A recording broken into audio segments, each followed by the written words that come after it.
9/11, about 10 days after 9/11, I went through the Pentagon and I saw Secretary Rumsfeld and Deputy Secretary Wolfowitz. I went downstairs just to say hello to some of the people on the Joint Staff who had used to work for me, and one of the generals called me in. He said, "Sir, you got to come in. You got to come in and talk to me a second." I said, "Well, you're too busy." He said, "No." He says, "We've made the decision. We're going to war with Iraq." This was on or about the 20th of September.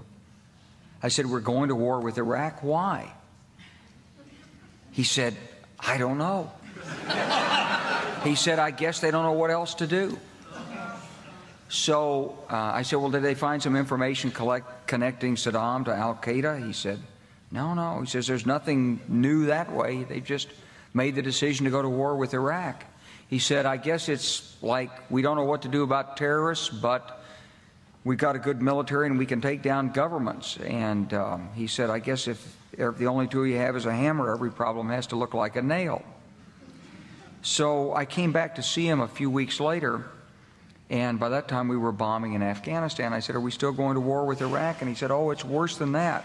He said, he reached over on his desk, he picked up a piece of paper, and he said, I just got this down from upstairs," meaning the Secretary of Defense's office today, and he said, "This is a memo that describes how we're going to take out 7 countries in 5 years, starting with Iraq and then Syria, Lebanon, Libya, Somalia, Sudan, and finishing off Iran." I said, "Is it classified?" He said, "Yes, sir." I said, "Well, don't show it to me."